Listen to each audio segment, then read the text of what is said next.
கலைக்காரர்கள் அல்ல, பயங்கரவாதிகளும் அல்ல, அவர்கள் ஆயுத போராளிகளும் அல்ல. ஆசிரியர் அந்த பிள்ளையை பலர் முன்னிலையில் அவமானப்படுத்தியிருப்பதாக செய்தி வந்திருக்கிறது. 7ஆம் மாடியில் குதித்து தற்கொலை செய்து இறந்துவிட்டது. மாகாண பாடசாலை அல்ல, தேசிய பாடசாலை பத்திரமலைக்கு செல்லுங்கள் சொல்லி இங்கே வந்து இந்த ஆர்ப்பாட்டம் செய்து கொண்டிருக்கின்றார். ஆகவே தயவு செய்து அரசாங்கம் உடனடியாக வடகிழக்கு அமைப்பாளர் மறுத்துவிட வேண்டாம். ஆகவே தான் சந்தேகம் இருக்கிறது. ஜேஎம்ஓ ரிப்போர்ட் சமர்ப்பிக்கப்பட்டிருக்கு. அது மட்டுமல்லாமல் மன வைத்தியரிடமிருந்து அந்த வைத்தியம் பெற்ற தந்தையருக்கு நான் 5ஆம் தேதி அதிகாலையில் வந்து இது இன்றும் வரவில்லை. ஆகவே நாங்கள் நாளை சமூக வலைதளங்களிலோ நீதியை கோர முடியாது. உங்கள் அதிகாரிகளை வீட்டுக்கு அனுப்புங்கள், போலீசாரை அனுப்புங்கள், அப்படி சொல்லாதீர்கள். ஆகவே உங்கள் மூலமாக இந்த பாராளுமன்றத்தின் அரசாங்கத்தை கவனித்துக் கொண்டு வருவதற்காக நான் எழுந்திருக்கிறேன். இந்த சந்தர்ப்பத்திலே தென் கொழும்பிலே ஒரு பிரபலமான மகளிர் பாடசாலைக்கு முன்னாலே கொழும்பில் வாழக்கூடிய பிரபலமான அந்த பாடசாலையிலே படித்த ஒரு மாணவிக்கு நிகழ்ந்த அநீதி காரணமாக பெற்றோர்கள், பழைய மாணவர்கள், சமூக ஆர்வலர்கள் அரசியல்வாதிகளுக்கு அப்பாற்பட்ட முறையிலே கூடியிருக்கிறார்கள். அவர் கலைக்காரர்கள் அல்ல. இங்கே போலீஸ் துறை சார்ந்த பிரதி அமைச்சர் இங்கே இருக்கிறார், சுனில் பட்டகல இருக்கிறார். அவர் கவனம் கொண்டு வர விரும்புகிறேன்.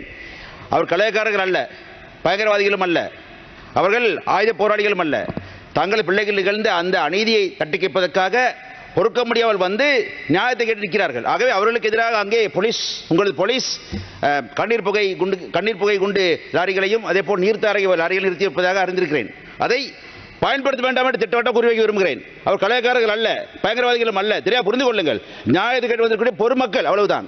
அடுத்து விஷயத்துக்கு வருகிறேன். அங்கே கடந்த வருடத்து இறுதியிலே தலைவர் அவர்களே அங்கு அந்த பிரபலமான பாடசாலையிலே ஒரு 15+ வயதை சேர்ந்த ஒரு பெண் சிறுமி மாணவிக்கு ஒரு அநீதி நிகழ்ந்திருக்கிறது. அநீதியானது ஒரு பாலியல் சேஷ்டைக்கு உள்ளாக்கப்பட்டு அது காரணமாக அவருக்கு எதிராக அவர் சம்பந்தமாக அதை எடுத்து பேசிய பொழுது அது சம்பந்தமாக விசாரணை நடத்தப்பட்டு கல்வி திணைக்கள விசாரணை, அதே போல் போலீஸ் விசாரணை, நீதிமன்ற விசாரணை நடத்தப்பட்டு அந்த சம்பந்தப்பட்ட ஒரு ஆசிரியர் கைது செய்யப்பட்டு பிறகு பிணையில் விடுவிக்கப்பட்டிருக்கிறார் நினைக்கிறேன். அது சம்பந்த விசாரணை நடந்து கொண்டிருக்கின்றது. அது ஒன்று.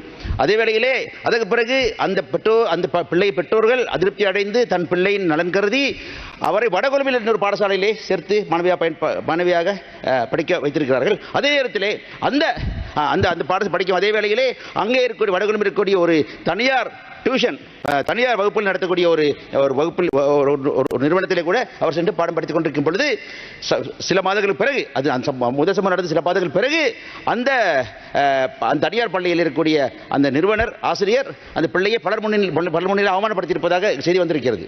அதாவது ஏற்கனவே பாடசாலையில் இப்படி சம்பவம் நடந்தது தானே என்று சொல்லி அந்த பிள்ளை அவமானப்படுத்தியிருக்கிறார். அதனால் பாரிய மன உளைச்சலுக்கான அந்த பிள்ளை சம்பவம் சில நாட்களுக்கு பிறகு தான் வசிப்பிடத்தில் இருந்து 7ஆம் மாடியில் குதித்து தற்கொலை செய்து இறந்துவிட்டது.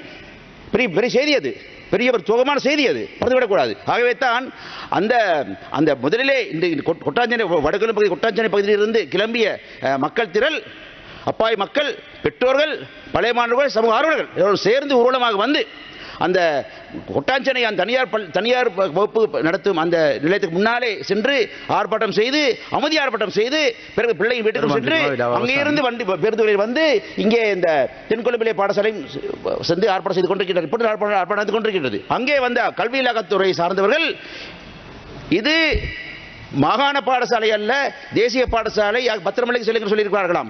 வேடிக்கையாக இருக்கிறது. தேசிய பாடசாலை மகாராஷ்டிர பாடசாலை பிரச்சனை இல்லை, மகாராஷ்டிரா கிடையாது இப்ப நாட்டிலே. ஆகவே கல்வி இலாக்கா சேர்ந்த அதிகாரிகளும் சரி, போலீஸ் துறையிலும் சரி, அரசாங்கம் அமைச்சர்களும் சரி சம்பந்தமாக அக்கறை செலுத்தி உடனடியாக விசாரணை நடத்த வேண்டும்.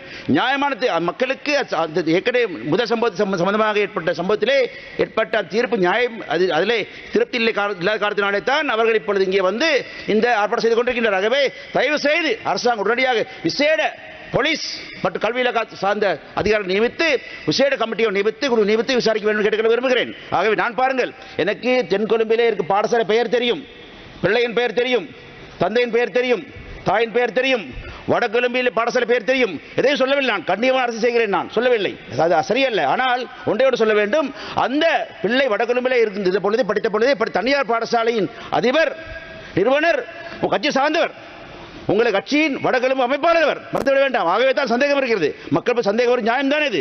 அதை சந்தேகம் இருக்கிறது. அதை மனதில் கொண்டு தயவு செய்து நீங்கள் அதை கவனம் எடுத்துக்கொண்டு நியாயமான விசாரணை அரசியல் அழுத்தம் இல்லாத விசாரணை நடைபெற்று பிள்ளைக்கு நியாயம் கிடைக்க வேண்டும். பிள்ளை உயிரை கொண்டு வர முடியாது. அது பிள்ளை தாய் பெற்றோர் சோகத்தை மறுக்க முடியாது. அது அழித்துவிட முடியாது. காலந்தம் பைசூரியாக வேண்டும். ஆனால் இத்தகைய ஒரு கொடுமை இன்னொரு பிள்ளை நடந்துவிடக்கூடாது என்பதனால் தான் ஆயிரக்கணக்கிலே மக்கள் கூடி அங்கே ஊர்வலம் வந்து கொண்டிருக்கிறார், மழையில் நடந்து கொண்டிருக்கிறார்கள். ஆகவே அதை செய்து முடிக்க வேண்டும் கேட்க விரும்புகிறேன். தயவு செய்து அரசாங்கத்தின் பொறுப்பு இங்கே இருக்கிறது. இங்கே பிரதி அமைச்சர் பிரதி அமைச்சர் இங்கே இருக்கிறார். இங்கே மகளிர் பெண்கள் சார்பாக அந்த அமைச்சர் இங்கே வந்திருக்கிறார். ஆகவே அரசாங்க பிரதி அமைச்சர் இங்கே இருக்கிறார்கள். கவனத்தில் கொண்டு வாருங்கள். நான் நாகரிகம் பேசுகிறேன். நான் யாரை குற்றச்சாட்டவில்லை. இதே கடந்த 2 தினங்களுக்கு முன்னாலே தான் தேர்தல் நடைபெற்றது. வேண்டுமான தேர்தல் காலத்தில் இதை பெரிதாக எடுத்து நான் பேசி அரசியலாக தேடவில்லை. நான் கண்ணியமாக இருந்து கொண்டேன். அது அதே கண்ணியம், அதே நியாயம், நேர்மை அரசாங்கத்தில் இருக்கும் என்று நம்புகிறேன். நன்றி. ஓமிஸ்துதி.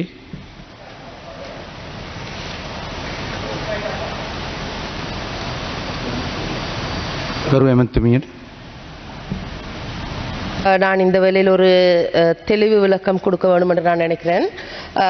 இந்த சம்பவம் 29ஆம் தேதி அந்த மாணவியுடைய இறப்புக்கு அடுத்து நாங்கள்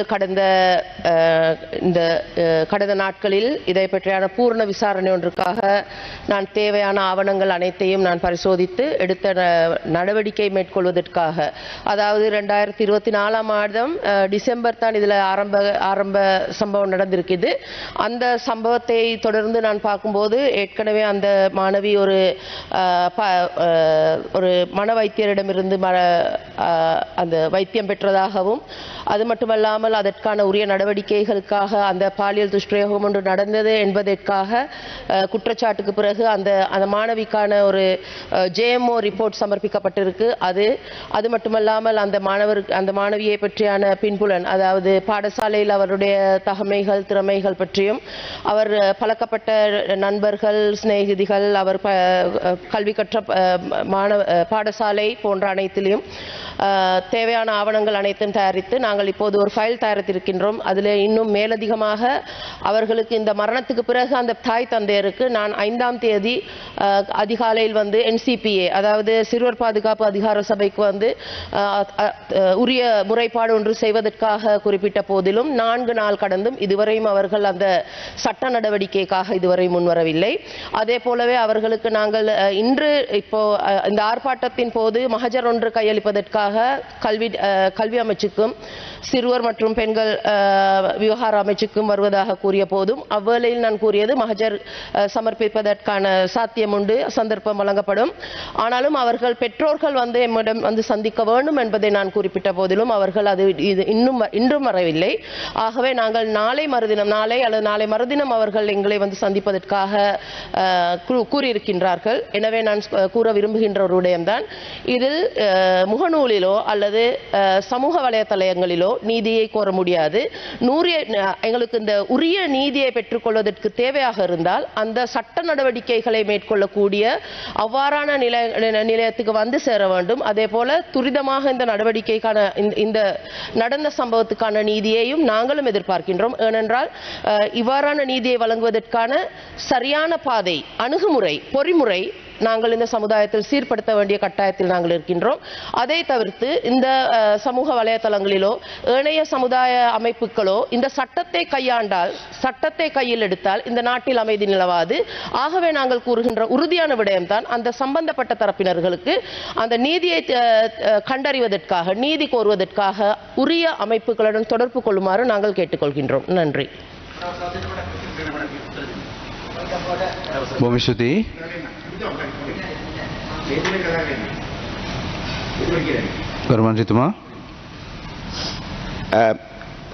மகளிர் மற்றும் சிறுவர் துறை அமைச்சர் பதிலை கேட்டேன். எனக்கு ஆச்சரியமாக இருந்தது. காரணம், 16 வயது குழந்தையை இழந்த பெற்றோர்கள் பாரிய மன உளைச்சலில் இருக்கிறார்கள். அவர்கள் தன்னை தேடி வரவில்லை அல்லது புகார் செய்யவில்லை என்று சொல்லிக்கிட்டு இருக்க வேண்டாம். தயவு உங்கள் அதிகாரியை வீட்டுக்கு அனுப்புங்கள், போலீசாரை அனுப்புங்கள், உங்கள் அமைச்சர் அதிகாரியை அனுப்புங்கள், பேசுங்கள். தங்களது பிள்ளையை இழந்தவர்கள் தான் துன்பம் தெரியும், துயரம் தெரியும், கஷ்டம் தெரியும். எனக்கும் பிள்ளை இருக்கிறது தெரியும், எனக்கு உங்களுக்கு இருக்க வேண்டும் நினைக்கிறேன் தெரியும். ஆகவே அப்படி சொல்லாதீர்கள். ஆகவே கலையக்காரர்கள் அல்ல, கலையக்காரர்கள் அல்ல, பயங்கரவாதிகளும் அல்ல. அவர்கள் தன் பிள்ளையை இழந்து அந்த குடும்பத்துக்கு சார்பாக நிறைய சமூகத்தை சார்ந்த நிறைய பேர் வந்திருக்கிறார்கள். அவர்கள் அவர்கள் யாரும் சட்டத்தை கையில் எடுக்கவில்லை. அவர்கள் ஆர்ப்பாட்டம் செய்து சட்டத்தை கையில் எடுப்பது என்பதல்ல. அது கதை அப்படி திசை திருப்ப வேண்டாம், தயவு செய்து நம்ம செய்ய வேண்டாம். அடுத்து அந்த பிள்ளையை எதேச்சதிகமாக பாராளுமன்றத்தில் இருந்து கொண்டு நீங்கள் மனநோயாளியாக வர்ணிக்க முயற்சி செய்கிறீர்கள். பிழையது சொல்ல வேண்டாம். நானே நாகரிகமாக பிள்ளை பேரை சொல்லவில்லை, பாடத்தை பேரை சொல்லவில்லை, இதை சொல்லவில்லை, நான் வெளிப்படுத்த முடியும் எனக்கு. ஆனால் நீங்கள் பிள்ளையை மனநோயாளி என்று பாராளுமன்றத்தில் பேசுகிறீர்கள்.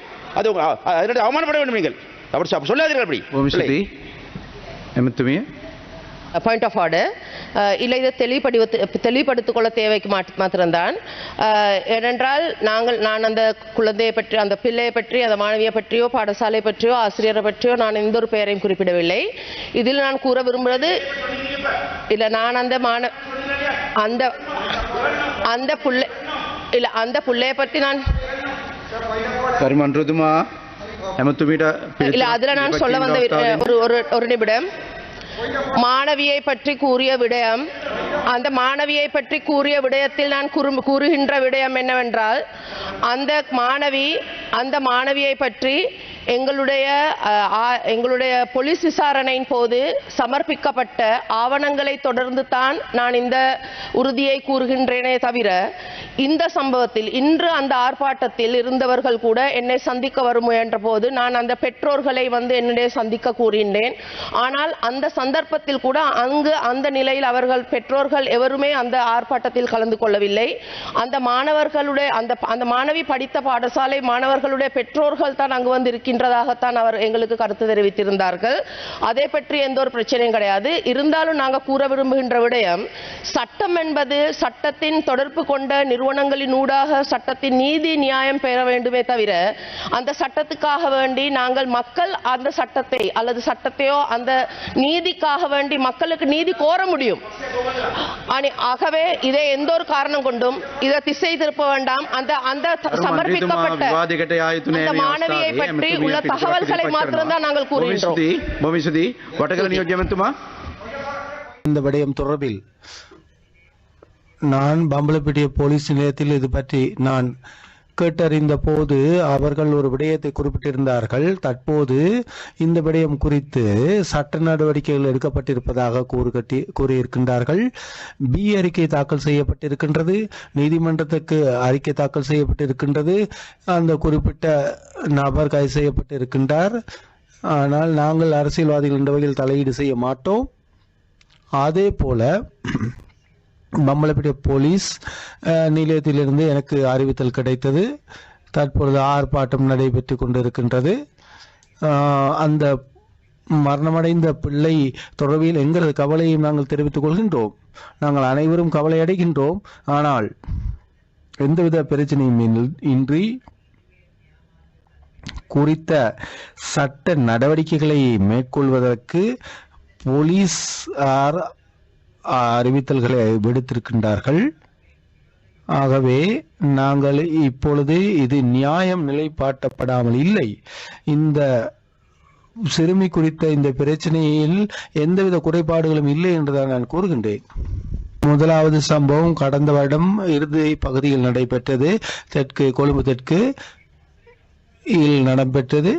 அதன் பின்னர் ஒரு மாதத்துக்கு பிறகு அவர் மன அழுத்தம் காரணமாக மனநல சேவைக்கு உட்படுத்தப்பட்டார். அதன் பின்னர் அவர் 6 மாடியிலிருந்து குதித்து உயிரை நீத்துக் கொண்டார். அடுத்ததாக டிவிஷன் வகுப்பில் இருந்த அந்த வகுப்பின் உரிமையாளர் மற்ற மாணவர்களின் மத்தியில் இவரை அவமானப்படுத்தி இருக்கின்றார். அதனால்தான் இவர் மன அழுத்தத்துக்கு ஆளானார். அந்த போலீஸ் பி அறிக்கையில் இது பற்றி கூறப்பட்டிருக்கின்றது. இது பற்றி தேடி பாருங்கள். நாங்கள் உண்மையாக கூறுகின்றோம், நேர்மையாக கூறுகின்றோம். நான் அரசியல் செய்யவில்லை, எனக்கு சந்தர்ப்பம் இருந்தது, ஆனால் அப்படி செய்யவில்லை. தேர்தலுக்கு முன்னதாக நான் அப்படி செய்யவில்லை. நான் உண்மையாக கூறுகின்றேன். இரண்டாவது சம்பவம் உங்களுக்கு உங்களது கட்சி மீது நான் குறை கூறவில்லை. உங்களது கட்சிக்காரர் தான் இந்த சம்பவத்தில் தொடர்பட்டவர். இரண்டாவது சம்பவம் என்னவென்றால், பம்பலப்பிட்டி போலீஸ் நிலைய பொறுப்பாதிகாரிக்கு நான் அவரிடம் கேட்டறிந்த போது அவர் கூறினார், சட்ட நடவடிக்கை இப்பொழுது ஆரம்பிக்கப்பட்டது.